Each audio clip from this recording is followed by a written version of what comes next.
हर हर महादेव भाइयों। मैं संजय आपका अपने पहले व्लॉग में स्वागत करता हूं। आशा करता हूं आप सभी मस्त होंगे, स्वस्थ होंगे। तो जी हम अपने पहले व्लॉग की शुरुआत कर रहे हैं बनारस, जी हाँ काशी, बाबा भोलेनाथ की धरती। तो जी अपनी पहली व्लॉग में हम सीधे आप पहुंचे हैं बनारस।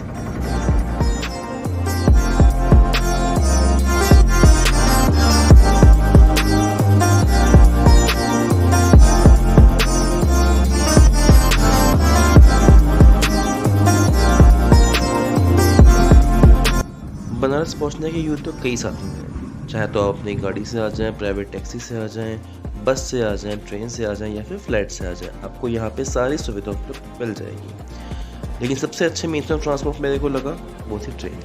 आप ओवरनाइट जर्नी करके दिल्ली से कुछ 15 से 16 घंटे में आप बनारस आराम से पहुँच सकते हैं। ट्रेन जैसे ही बनारस के स्टेशन पर पहुंची, मन में भोले बाबा के जयकारे अपने आप मंत्रमुग्ध होने लगे। बोलो हर हर महादेव।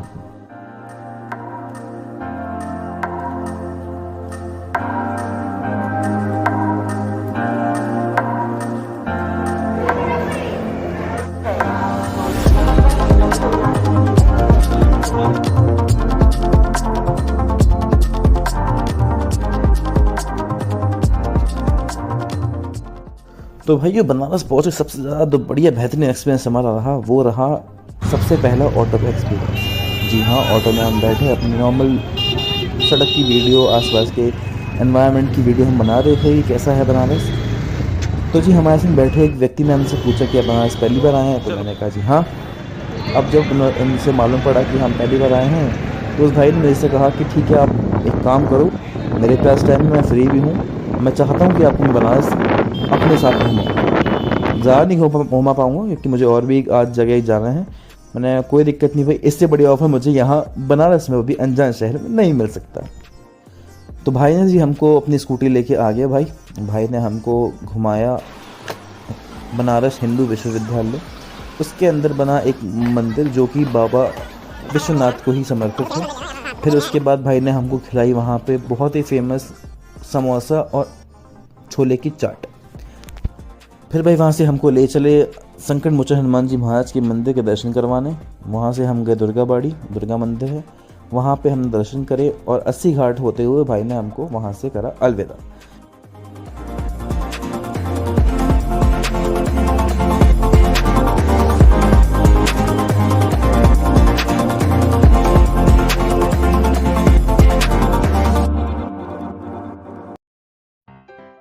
बनारस के आप किसी भी घाट पे जाएं, जी लेमन टी वाले आपको अपनी चाय की चुस्कियाँ पिलाए बिना जाने नहीं देंगे।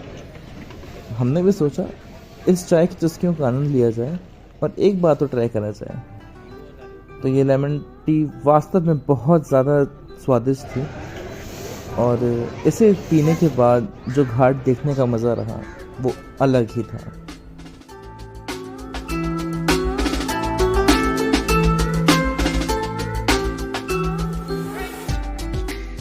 तो लो जी भाइयों, अब आ चुके हैं हम लोग इस चौराहे पे।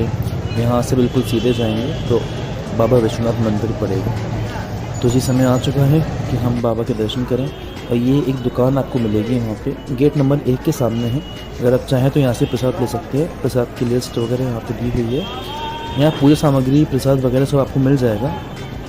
यहाँ पे आपको जो दुकानदार होगा वही आपको मंदिर तक ले जाएगा और आपकी सब लाइन वाइन आपको कहाँ पे, अगर आपने सुगम दर्शन के लिए भी ऑप्ट कर चुके हैं तो आपको यहाँ के सेंटर से भी आप ले सकते हैं अपनी, अगर टिकट नहीं चाहते हैं सुगम दर्शन की, वरना ऑनलाइन भी आपने रिजर्वेशन करवा सकते हैं और सुगम दर्शन से बाबा विश्वनाथ के दर्शन कर सकते हैं।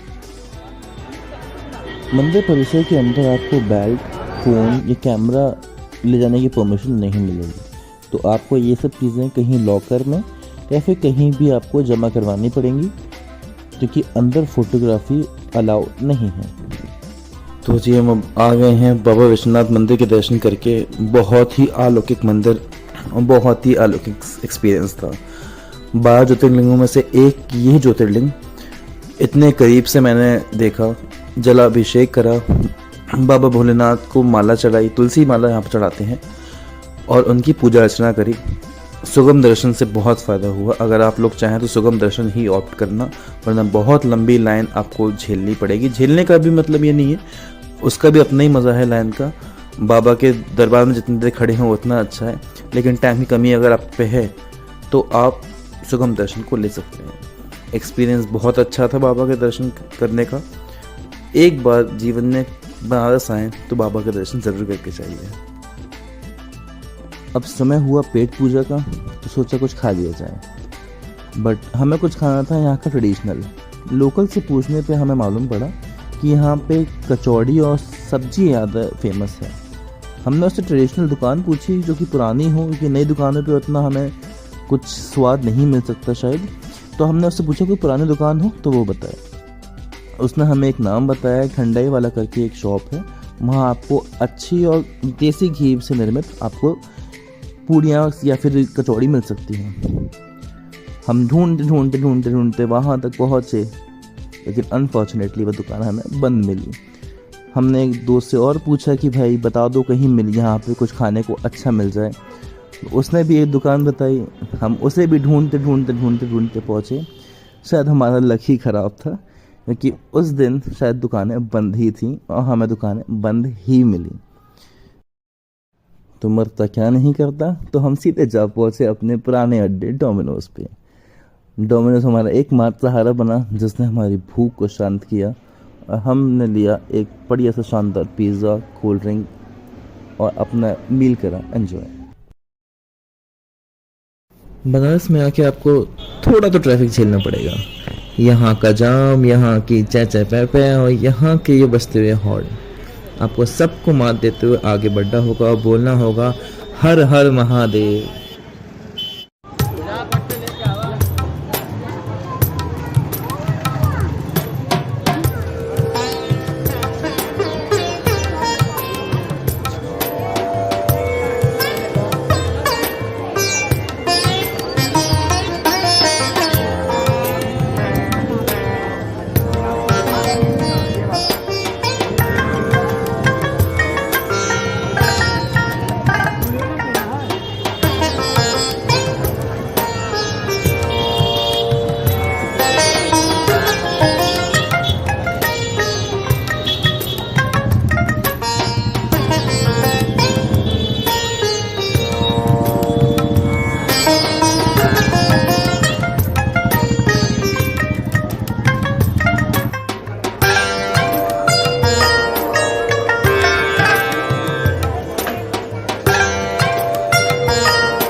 महादेव की नगरी काशी, बनारस हो या वाराणसी, सबसे सुंदर और सबसे भव्य इसकी कथाएं, इसकी मान्यताएं और यहाँ की सिद्धताएं।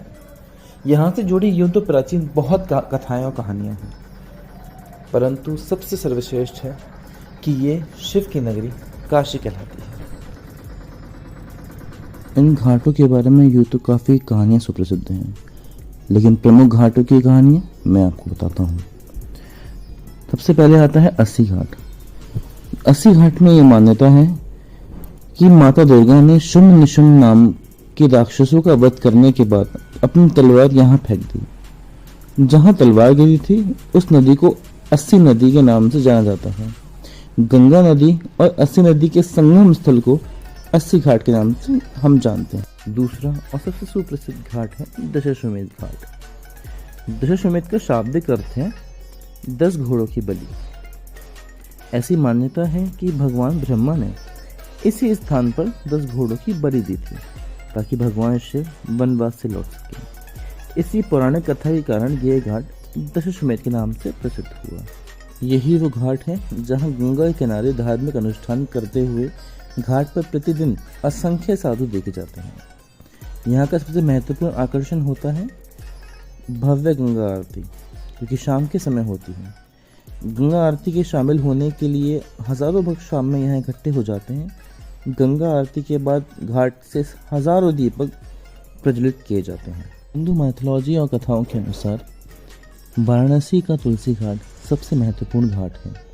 इस घाट का नाम प्रसिद्ध कवि और संत तुलसीदास के नाम पर रखा गया है।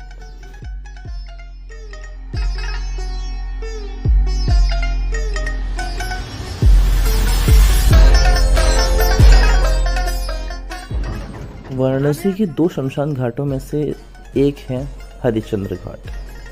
हरिश्चंद्र घाट का नाम राजा हरिश्चंद्र के नाम पर ही रखा गया है, जहां उन्होंने मौजूद शमशान भूमि, सत्य और दान की दृढ़ता के लिए बहुत योगदान दिया।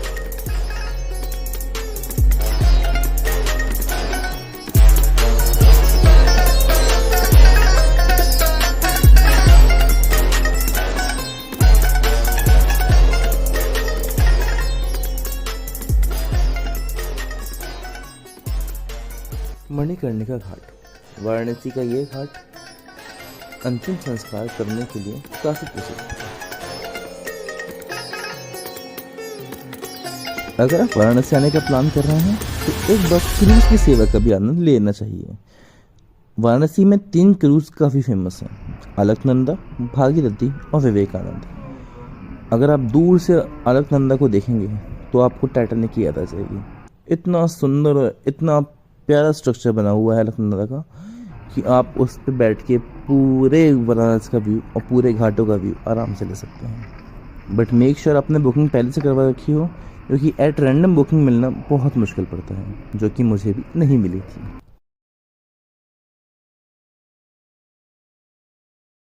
मुझे एकदम से याद आया, क्यों ना अब सारे मंदिर देखने के बाद बनारस की एक सुप्रसिद्ध चीज़ खा के अपने दिमाग का ताला खोला जाए। जी हाँ, बनारसी पान। तो हम गए भैया के पास और लगवाया अपने लिए बहुत ही बढ़िया मीठा बनारसी पान, जो कि एकदम लाजवाब, स्वादिष्ट और जायकेदार था। खुल जाए बंद अकल का ताला, फिर तो ऐसा करे धमाल, सीधी कर दे सबकी चाल, वो छोरा गंगा। काफ़ी सुना था तो इसलिए हमने सोचा कि क्यों ना भारत माता के मंदिर भी होके आया जाए। मुझे लगा था ये मंदिर अभी कुछ ही समय पुराना बना होगा, लेकिन मुझे वहाँ के लोकल गाइड से मालूम पड़ा कि ये मंदिर काफ़ी साल पुराना है।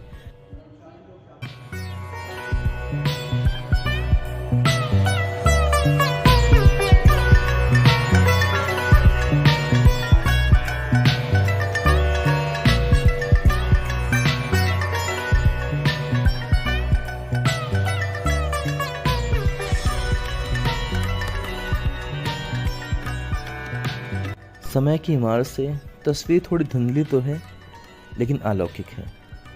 ऐसे ही है हमारे भारतवर्ष की सुंदरता।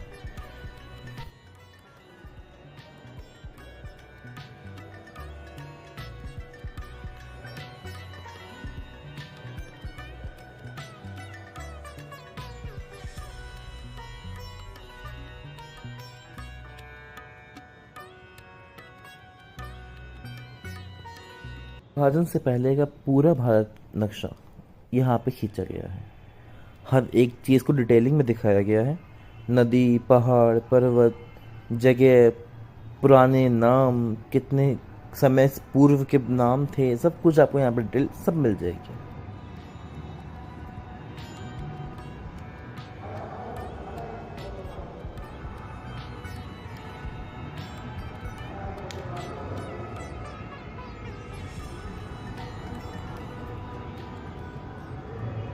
हर जगह के मार्केट की तरह यहाँ का मार्केट भी शाम में बहुत सुहाना लगता है। यहाँ पे आप हर तरीके की चीज़ें ले सकते हैं, खिलौने, कपड़े, मंदिर का सामान, पूजा पाठ का सामान, छोटे छोटे शिवलिंग, छोटे छोटे बाबा विश्वनाथ बाबा के मंदिर जो कि वुडन से बनाए हुए हैं, बहुत ही सुंदर लगते हैं। आप चाहें तो यहाँ पे पूरा मार्केट का आनंद लेते हुए शॉपिंग कर सकते हैं, लेकिन आपको थोड़ा सा सब्र से काम लेना पड़ेगा क्योंकि यहाँ जाम आपको निरंतर मिलता ही रहेगा।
सुबह की चटाकेदार लेमन टी के बाद हमने सोचा एक और लेमन टी का आनंद लिया जाए और इस शाम के सुहाने व्यू को एंजॉय किया जाए।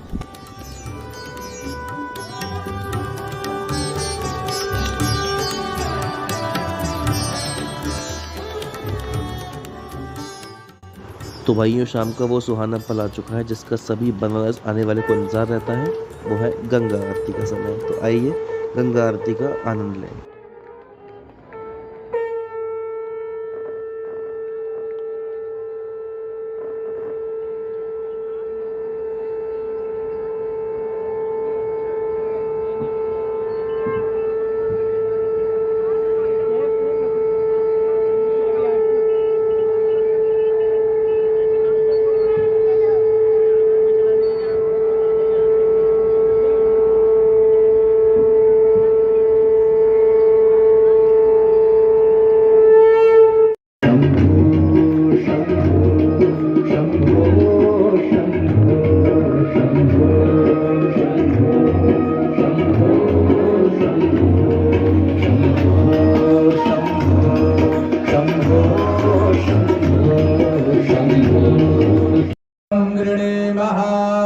प्रतिज्ञाञ्जगोर्मः ॐ तज्जाग्रतो दूरमुदैति दैवम्। अभियान को भी संभावित हो। धार्मिक आस्था के धरातल पर हम सभी पर्यावरण संरक्षण के लिए भी सजग और कार्यशील हों। सर्वार्थ साधिके शरण्ये त्र्यंबके गौरी नारायणी नमोस्तुते। आचम्य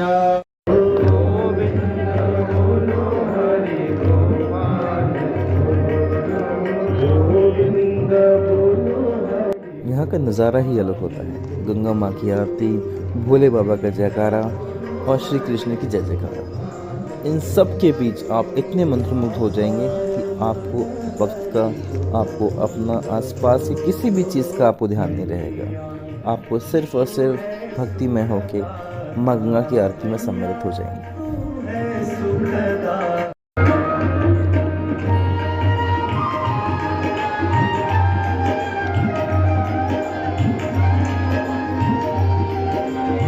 वाराणसी के सभी घाटों और उनसे जुड़ी पौराणिक कथाओं जानने के लिए इस वीडियो या फिर अनेकों वीडियो शायद कम भी पड़ जाएं, लेकिन इतना तो पक्का है कि वाराणसी सबसे पवित्र और शिव की नगरी के नाम से सुप्रसिद्ध थी, है और हमेशा रहेगी।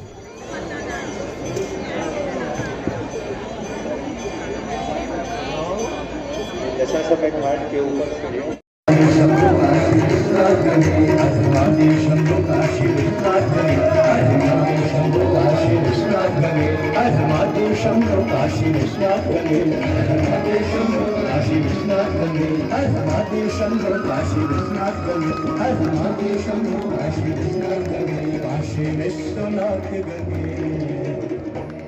नमः पार्वती पते